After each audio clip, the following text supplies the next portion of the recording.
Alarms go off all around the facility. Things descended into chaos so quickly. Of course, the staff of the SCP Foundation are extremely familiar with the horrors of a containment breach by now. But this was something exceptional. Two anomalies had joined forces in an unexpected fashion, neutralizing some of the weaknesses that the two of them usually experienced. Needless to say, this was bad.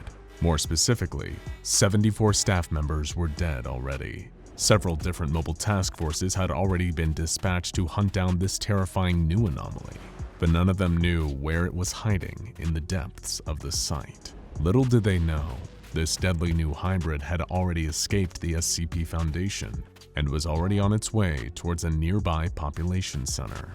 That's where the real fun would start. But before we get to all that carnage, let's rewind the clock a little and find out how this disaster started. Some things just go great together, like peanut butter and jelly, milk and cereal, or clicking subscribe when you're watching a video by SCP Explained. But for every match made in heaven, there's also a match made in hell. Like being covered in sugar water while you walk past a wasp nest, or doing tricks with your awesome Zippo lighter next to a gas pump, or most horrifying of them all, a combination of SCP-106 and SCP-035. Of course, the reputations of these two horrible creatures are well known and well feared enough on their own.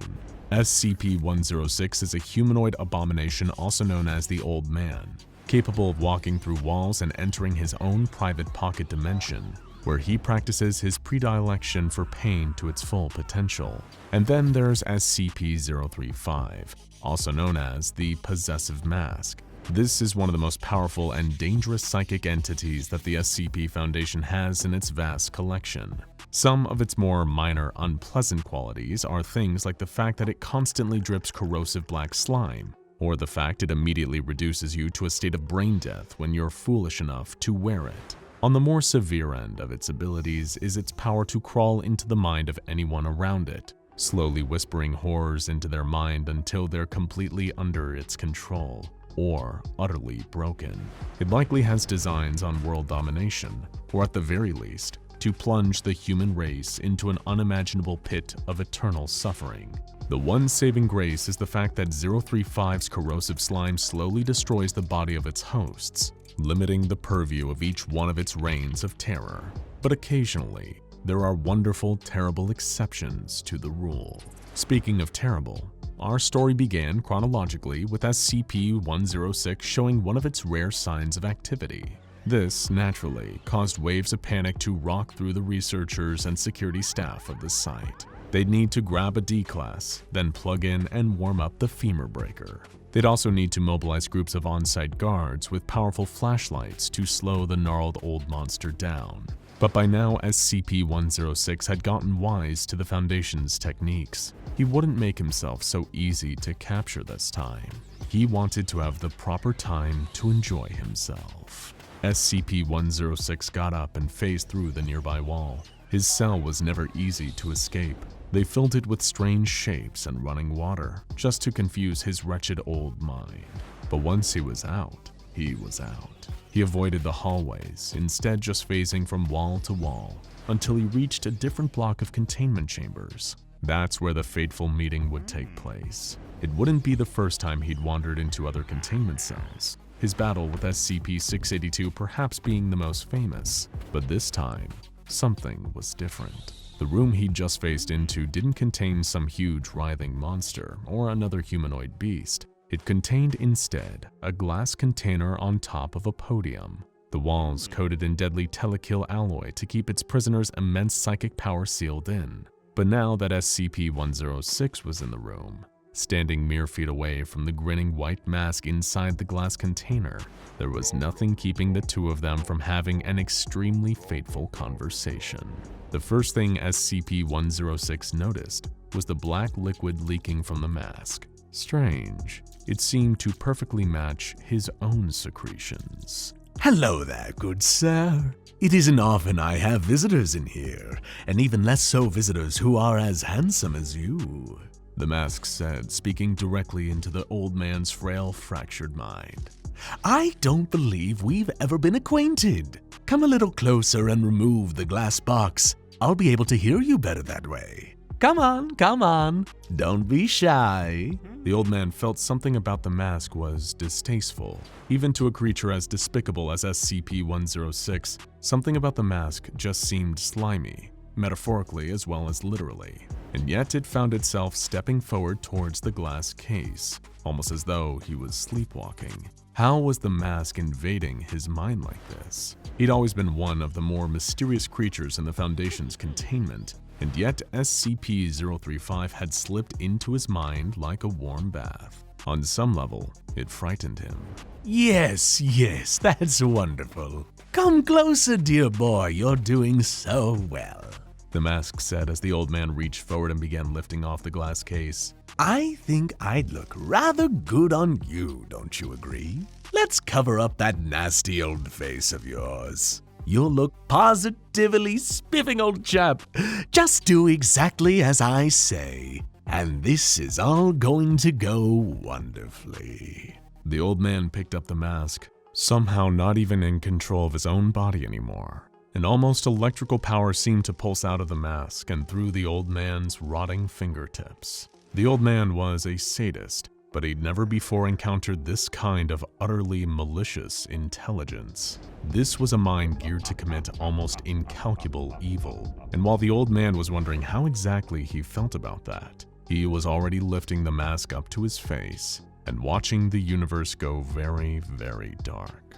Outside, a small army of Foundation security operatives, armed with flashlights and assault rifles, were charging through the halls, trying to trace the movements of the old man for recapture. Back in the old man's cell, a confused serial arsonist was being shoved into the femur breaker by a group of nervous and impatient researchers. None of them knew they were dealing with an entirely different beast down here now.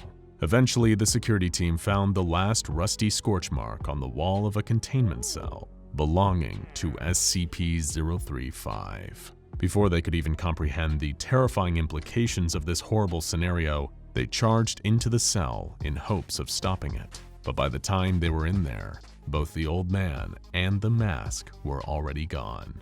Well, not entirely. Suddenly, the guards in the room felt an odd sense of calm wash over them. Not a true, authentic calm, but an artificially induced one. Like the lulling of a cattle while a bolt gun descends towards their foreheads. The mask's psychic influence had pacified them, making them perfect prey for the rotten hands reaching out from the ground and pulling them down into oblivion. The guards outside heard the most horrific screaming. They circled the door, terrified, aiming everything they had at the entryway, but it wouldn't be enough. Soon enough, this new hybrid beast, SCP-106 wearing SCP-035, emerged and began its onslaught. It had the immense physical abilities of 106, bolstered by 035's diabolical intelligence and ability to cloud the minds of its victims, inhibiting their capacity to run away or fight back. But most frightening of all, because SCP-106 was already adapted to resist the effect of its own corrosive mucus, it was also perfectly able to sustain the mask as a host without ever melting and falling apart. See what we mean about a match made in hell? How do you like my new body, gentlemen? The mask asked, its voice dripping with malicious glee. It isn't much to look at, I know, but you're about to get very well acquainted with its collection of charming abilities. And the mask stayed true to its word.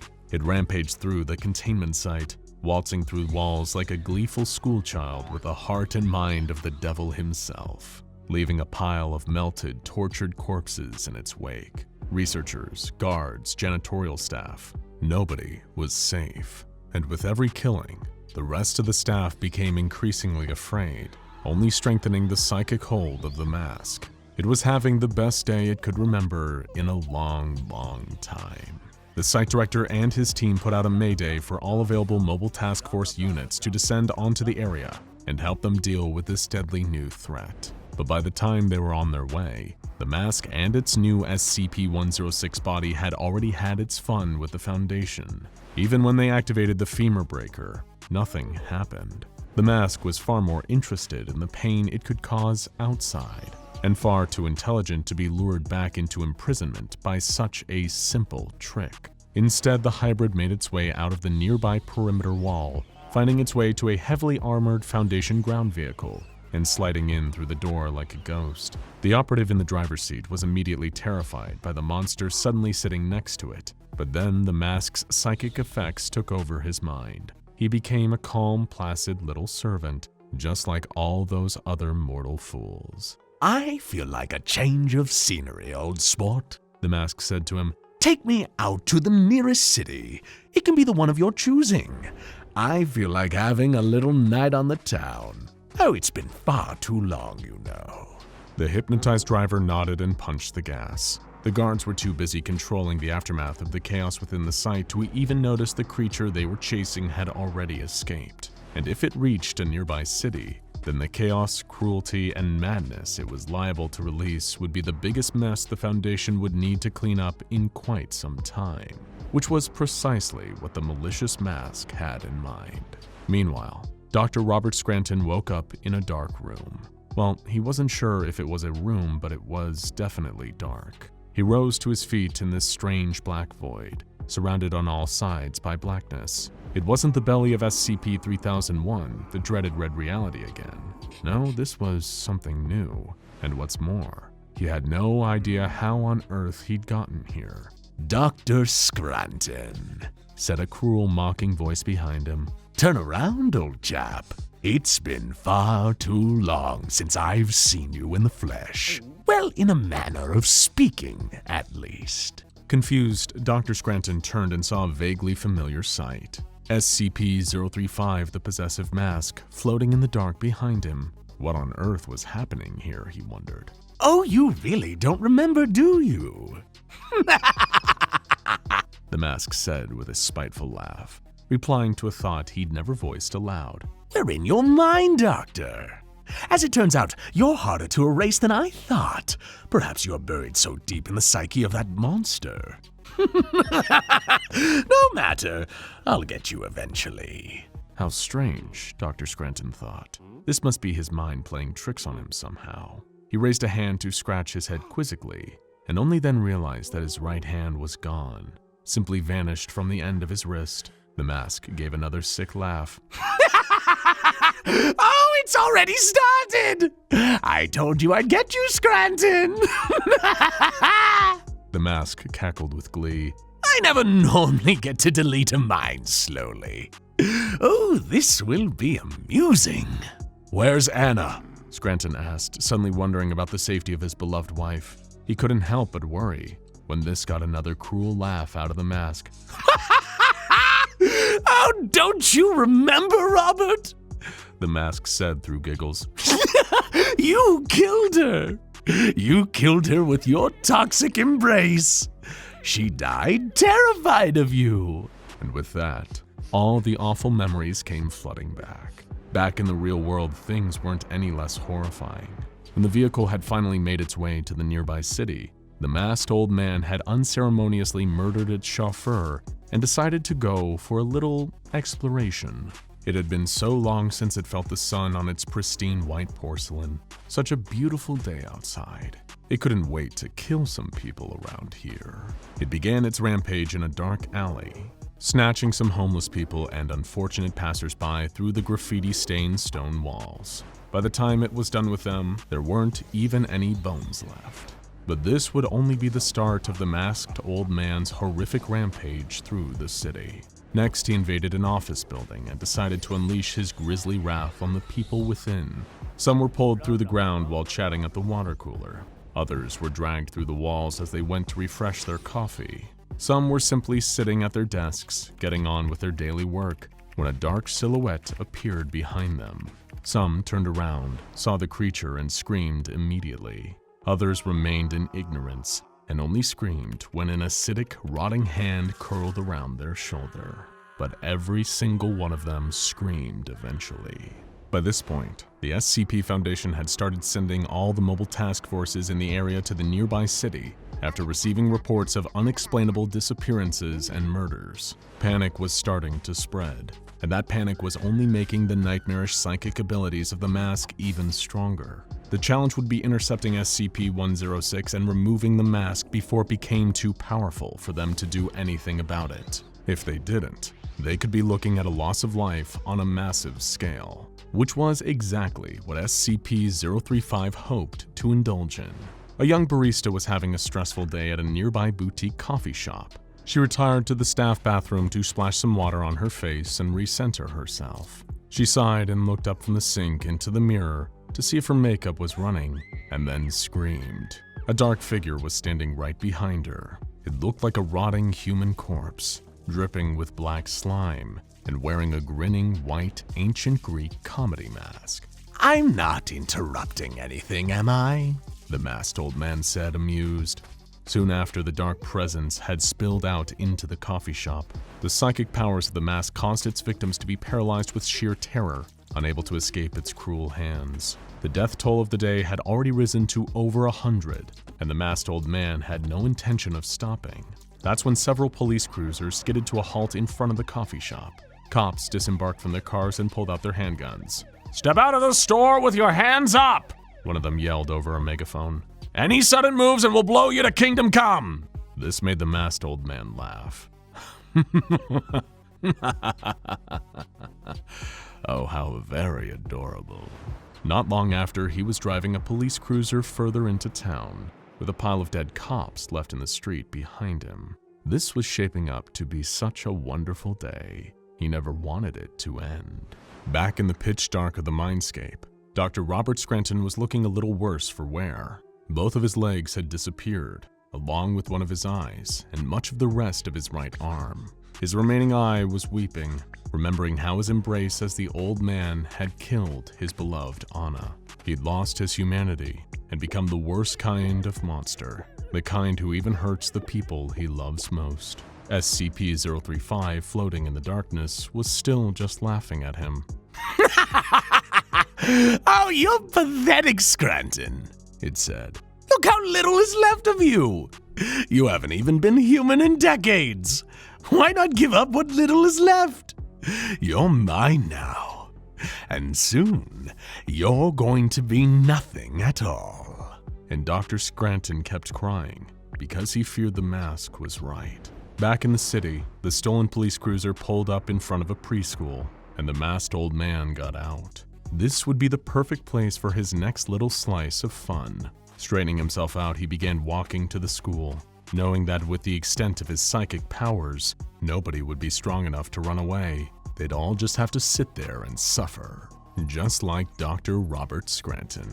"Goodbye, old man," the mask said to him. "I'm tired of talking to you now." Dr. Scranton was ready to give up and let himself disappear. But then, something occurred to him. Knowledge from his Foundation days. I must be wearing you," Dr. Scranton said. "I must be wearing you." Scranton reached up to his face with his remaining hand grasping at something. Suddenly, the face of the floating mask twisted into an infuriated frown. "What do you think you're doing?" it said. "It's too late, Robert." But Scranton wouldn't be deterred. He gripped something invisible over his face and began to tug, even though pulling on this invisible mask on his face was agonizing. The whole void around him began to shake and quiver, including the grimacing SCP-035. Scranton just kept pulling. "Stop that, you idiot!" it roared. "Stop it! Stop it! Stop it! You're going to ruin everything, you—" But it was already too late. Dr. Scranton murmured, "I'm sorry, Anna," and gave one last yank.